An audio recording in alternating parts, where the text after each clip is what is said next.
2023 vai ser um ano em que o mercado vai enlouquecer, e para te falar bem a real, a gente está nos primeiros dias do ano e o mercado já está enlouquecendo. Nesse cenário, eu acredito fielmente que, em se tratando de investimentos, vão sobreviver os fortes, né?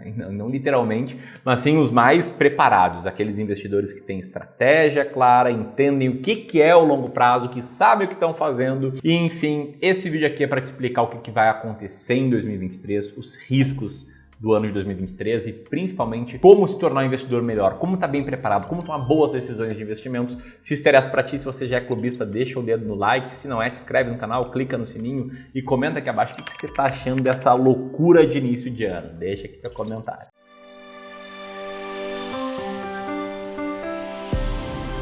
Quando eu estava fazendo o roteiro desse vídeo, eu fiz um brainstorming. Sabe o que eu fiz, Gleison? Fiquei pensando o seguinte, quais eventos estão mapeados para esse ano, né? O que está no noticiário econômico como coisas que tendem a acontecer. E assim, num rápido brainstorming, eu encontrei 6 coisas e com certeza tem muito mais, tá? Primeiro, uma expectativa de baixo crescimento econômico. O próprio Banco Central, ele projeta um crescimento abaixo de 1% e isso, infelizmente, é ruim para todo mundo. Embora o projetado de crescimento de 2022, que ainda não foi fechado, né, seja mais legal, seja em 2,9%, a projeção para 2023 é 1%. Isso por um misto de vários pontos, seja internos, seja externos, né, seja economia de outros países no exterior, como Estados Unidos, China, etc. Enfim, esse é o primeiro ponto. O segundo é a expectativa de inflação mais alta. Embora seja esperado, né, que 2022 feche com inflação de 5,64%, que ainda falta, né, calcular ali o dado de dezembro, a projeção para os anos de 2023, 24 e 25 foi alterada, né, atualizada para cima. Aliás, isso não foi uma questão da primeira semana do ano, e sim das duas últimas do ano passado, mais da primeira desse ano, ou seja, já é a terceira semana seguida em que o mercado espera uma inflação mais alta para 2023. Bom, outro ponto que já tem gente esperando é um aumento na taxa Selic. Isso mesmo, taxa Selic que saiu de 2% para 13,75% e aí se manteve, né, nas últimas decisões do Copom. Já tem gente que espera que ela vá crescer nesse ano. Mais uma coisa que está no radar é a reforma tributária, né, que segundo o novo ministro da Fazenda vai ficar para abril desse ano. Eu acho que eles chamam de reforma, mas na verdade é um aumento de imposto. A própria proposta que rolava ali no governo Bolsonaro prevê aumentar um monte a arrecadação. É uma reforma, né? É aumento de imposto, com algumas mudanças. Enfim, a gente não sabe o que está por vir, mas sabe que tem algo por vir. Eu torço muito para que não aumente tanto os impostos e para que simplifique, principalmente, né, o sistema tributário, que é uma nhaca, né? Uma teia, é extremamente complexo. É um dos países com o sistema tributário mais complexo do mundo. E como não apenas de desgraças internas a gente vive, tem também a questão do Covid na China, né? Que ninguém sabe direito quais são os números reais. A gente sabe muito bem que a China, por ser uma ditadura, ali traz dados totalmente fora da realidade, mas o fato é, tem muita incerteza sobre o retorno das atividades econômicas na China e sobre o quanto o Covid lá agora, né, não está pegando fogo e causando uma série de impactos negativos, tanto na saúde pública quanto na economia. Isso sem contar o último ponto, que é a loucura da política, né? E para citar um exemplo assim, dessa primeira semana do ano, que é quando eu estou gravando esse vídeo, aí teve essa dupla aqui, essa pataquada. O ministro da Previdência, o Carlos Lupe, fez um discurso em que ele se empolgou e falou que, olha, eu não analisei direito a reforma da Previdência que foi feita, mas mesmo sem analisar direito, eu chamo ela de uma anti-reforma e a gente vai mudar tudo e eu vou provar que a Previdência não é deficitária. É algo que qualquer economista sério, qualquer pessoa que tem um mínimo de noção de economia, sabe que a Previdência é deficitária, mesmo com a reforma recente, que deixou ela um pouquinho menos deficitária. Enfim, ele falou essa bobagem, o mercado panicou e no dia seguinte o Rui Costa, o ministro da Casa Civil, desautorizou o cara. Ele falou, esse cara aí tá viajando, a gente não vai mexer na Previdência, não. Enfim, tudo isso tá no radar, sem contar o que não tá previsto, aquela coisa que chega de fora, que ninguém tá prevendo, né? Senão eu citaria aqui, e mexe positivo ou negativamente nas coisas. E com isso, o que a gente tem? A gente tem um quadro de projeções para 2023 e 2024 que é assim. O que eu quero te mostrar aqui é uma forma de você entender o que o mercado financeiro espera ver aí para os próximos anos, um negócio chamado Boletim Focus, tá? Procura lá no Google Boletim Focus Banco Central, você vê que toda segunda-feira é publicado um relatório de mercado com a expectativa dos players para vários dados da economia. Aí, dentre esses dados, a gente tem a expectativa para a inflação, para a taxa de câmbio, para o fim da taxa Selic, e aqui a gente pode ver, né, que atualmente o mercado espera uma inflação de 5,31% no final de 2023, um câmbio a 5,27%, mais ou menos estável, e uma taxa Selic mais baixa, aqui no Boletim Focus, né? Tem alguns players específicos que esperam que a taxa Selic vai aumentar. E aí, no próprio Boletim Focus, o pessoal acha que em 2024 e 2025 a gente vai ter inflação sob controle, vai ter taxa de câmbio sob controle, uma taxa Selic mais baixa, espero que eles estejam certos. Essas são as projeções de uma média aí de agentes de mercado. Tem também aquelas famosas projeções para onde vai o Ibovespa no próximo ano, né? Todo ano tem, todo ano quase todo mundo erra e também, né? Possível de saber para onde é que vai a bolsa em um ano. Mas vamos lá, nesse ano as apostas para o Bovespa, como diz essa manchete aqui do Valor Invest, vão do 8 ao 80. Como assim do 8 ao 80? Te liga só, a Guide espera que a bolsa vai subir quase 50%, enquanto a Genial espera que a bolsa vai ficar no 0 a 0. E aí, entre 0 a 0 e alta de 50%, todo mundo tem o seu palpite, a maioria deles, né, é uma alta de 10 a 15% da bolsa. O que me leva para o seguinte tópico: será que as projeções anuais costumam acertar? E aqui eu trago um problema, né, que não entenda como uma crítica ao resto do mercado, né? Não é um posicionamento arrogante do tipo todo mundo erra e eu não.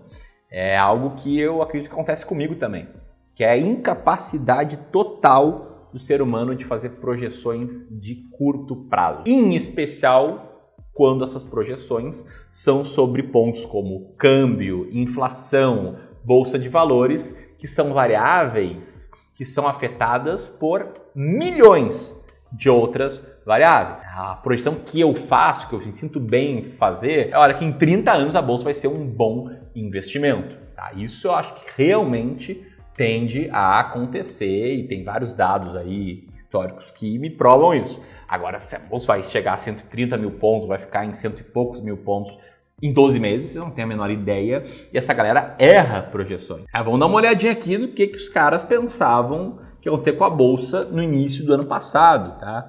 A galera toda aqui projetava uma alta na faixa de 19, 20 e poucos %, e quem era mais pessimista, Goldman Sachs, projetava uma alta de 10%. E se a gente voltar 2 anos no tempo, pegar o próprio Boletim Focus que eu te mostrei, esse aqui é o relatório da primeira semana do ano de 2021, veja só como a galera achava que o IPCA ia ficar controladinho em 2022, que a taxa Selic acabaria o ano em 4,75%, que o dólar estaria em 4,9%, enfim, todo mundo errou todas as projeções que eu te mostrei. Tanto é que a Bolsa de Valores fechou o ano com uma alta de menos de 5%, né, isso aqui falando do ano de 2022, que foi abaixo da inflação, que fechou o ano de 2022, ou tende a fechar, né, ali entre 5,8%, 5,7%, mais ou menos isso, tá? Também está em 5,9%, e ficou atrás até mesmo do que a caderneta de poupança. E aí é osso, né? O cara vai lá na ceia de Natal e fala, eu sou investidor de longo prazo, tô ali, né, formando meu patrimônio. Ele conversa com aquele tio-avô, aquele tio que fala, meu dinheiro fica toda poupança, gente, sempre um pouco. E o tio ganhou mais dinheiro nesse ano. Acontece, óbvio, né? A gente está comparando aqui renda variável com renda fixa, não é uma comparação tão justa de ser feita no curto prazo. Mas o grande ponto aqui é que num ano, 2022, que todo mundo errou as projeções, elas foram piores do que todo mundo esperava, com uma perspectiva de crescimento de PIB menor para 2023, com todos os 6 assuntos que eu te comentei, o que acontece? Acontece que um clima de negatividade toma conta da parada e a gente vê projeções assim, né? Não vai ter investimento estrangeiro, o juros vai subir, a bolsa vai ficar parada, diz o CEO da Genial para 2023.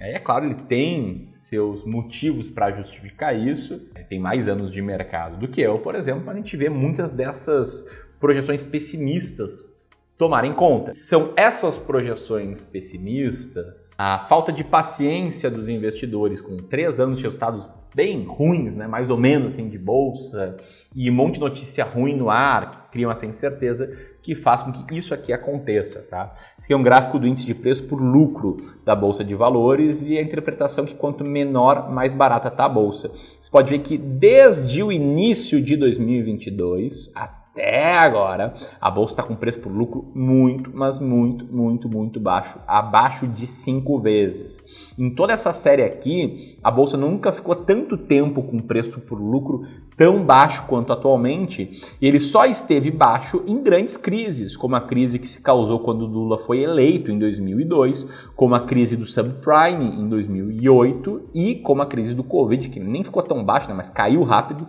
ali no início de 2020. Mas que eu respeite os economistas, têm projeções muito ruins, eu acredito que muito disso já está precificado. E o que a gente está vivendo é um famoso momento de livro de investimento em ações. Todos os livros que eu leio sobre investimento em valor, sobre investimento por longo prazo, sobre seleção de ações, falam que, olha, condições estão baratas, é quando o pessimismo está no ar, as notícias são ruins, parece que o mundo vai acabar. Eu demorei muito para ver na prática um exemplo disso na vida real. Eu vi o primeiro exemplo ali em 2015, 2016, quando o Brasil estava muito mal numa crise interna, e estou vendo o segundo agora. Então eu vejo que hoje a bolsa, para mim, está muito, mas muito barata. Não à toa, nos dias 24 e 25 de janeiro, eu vou fazer um evento aqui no YouTube gratuito para quem estiver inscrito, em que eu vou te mostrar como chegar nas 20 ações mais baratas da bolsa e aproveitar esse momento de mola comprimida de bolsa barata para começar a investir em ações por longo prazo ou para começar a investir em ações com uma estratégia clara e vencedora. Teve esse histórico aqui de resultado, colocando aí na tela a carteira do nosso cliente mais antigo, né, que está aí conosco há 6 anos, e a carteira de ações dele cresceu muito mais do que o Ibovespa nesse período. E nesses 2 dias eu vou te mostrar essa estratégia para você chegar numa lista de 20 ações baratas ao final desse evento, que é gratuito. Eu vou abrir as vagas aí sim. Meu curso pago, Descomplicando o Mercado de Ações, muitos clubistas aqui conhecem. O botão para inscrição no evento gratuito está aqui embaixo, no comentário fixado e também na descrição do vídeo, beleza? Vai ali, garantido sua participação. Enquanto isso, eu vou te contar o que é certo que vai acontecer. A única coisa que eu acho que é certa que vai acontecer é um ano de volatilidade, tá? Esse aqui é o gráfico de volatilidade histórica do Ibovespa. Quanto mais alto, mais zigue-zague a bolsa faz. Você pode ver que a gente está no momento um pouco acima aí de volatilidade. A bolsa tendo mais zigue-zague, ou seja, tem mais dias em que ela cai bastante, mais dias em que ela sobe bastante. Tenho certeza também que algumas ações vão despencar, né? Todo ano tem ações que despencam. Aqui tem algum exemplo, né, das 10 que mais caíram em 2022. Aliás, né, você tem alguma delas, eu sei que muita gente que me acompanha aqui tem ações do IRB. Né? Quem não tinha estratégia, principalmente, foi comprando só porque elas caíram, comenta aqui se você tem uma dessas ações. E deixa eu te contar que eu tenho atualmente Braskem, tá? Que não pegou toda essa queda não, mas a gente foi comprando ao longo de 2022. E assim como algumas vão despencar, outras vão crescer. Todo ano, por pior que seja o ano para a bolsa, tem empresas que se destacam, tem ações que estavam muito baratas e deixam de estar tão baratas, né, com a cotação crescendo. E aí, nesse caso aqui, a gente tem alguns destaques, né, em 2022, com ações da Domo, que a gente teve uma parte do ano, Cielo, PetroRio, BB Seguridade, M. Dias Branco, Kepler e Mills. Mas o grande ponto que importa para ti é como aumentar suas chances de ganhar dinheiro nesse cenário. Tá? Como é que você faz para ganhar dinheiro nesse cenário? Para mim, começa por entender que existem apenas 2 variáveis. Primeiro, aquelas que estão sob seu controle, que é entender qual é a composição ideal da sua carteira de investimento, que é ter disciplina em fazer aportes, colocar dinheiro para investir todos os meses, que é buscar selecionar ações seguindo uma estratégia clara. Não precisa ser a minha, mas ter uma estratégia clara, não seguir diquinhas. E tem também as variáveis que estão fora do seu controle, como tentar acertar qual vai ser a inflação do ano que vem. Te mostrei aqui que todo mundo erra. Como tentar saber quais vão ser exatamente as ações que mais vão subir. Isso é o imponderável. Como tentar também saber exatamente como as decisões dos políticos vão impactar o curto prazo do mercado, ou tentar entender o quanto disso já estava precificado ou não estava. Cara, não tem como fazer isso e acertar consistentemente. A melhor forma que eu conheço, para mim, de você ganhar dinheiro no mercado é seguir uma estratégia clara. E não só de seleção de ações, seleção de fundos imobiliários também, de composição da sua carteira também, é o que a gente faz aqui com os nossos clientes no Clube do Valor. Enfim, eu entendo que o cara que tem estratégia, ele sabe o que fazer, ele consegue virar a chave para pensar no longo prazo. E o cara que não tem estratégia, aí ele vira o famoso compra na alta, vende na baixa.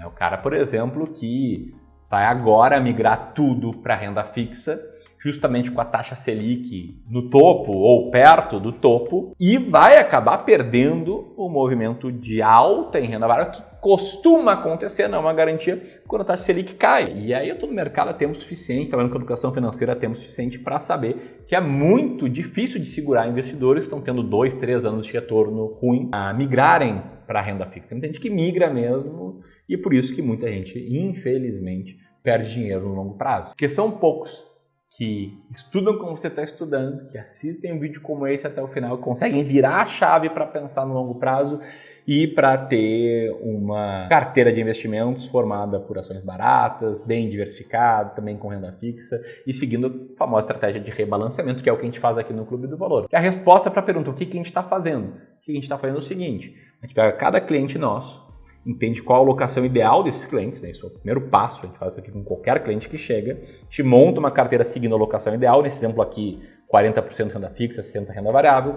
Quando a carteira mexe, como nesse segundo exemplo aqui, né, o gráfico alocação nova, a gente usa novos aportes para comprar aquilo que estava com peso inferior ao alvo. Simples assim. A gente garante que a gente vai estar agindo independentemente das notícias, vai estar se aproveitando delas para comprar na baixa e vender na alta. Falando em comprar na baixa, hoje tem uma lista de 10 ações que estão muito baratas e eu preparei um report especial mostrando essas ações e explicando, né, ali o básico da minha estratégia de seleção de ações, o básico daquilo que eu vou aprofundar nos dias 24 e 25. Se você quiser ter acesso a esse report com 10 ações baratas, vou deixar o link aqui. E se você quiser saber a minha opinião sobre uma ação específica, sobre a Copel, entender como eu seleciono ações, aqui vai ter um link de um vídeo que eu postei recentemente sobre isso.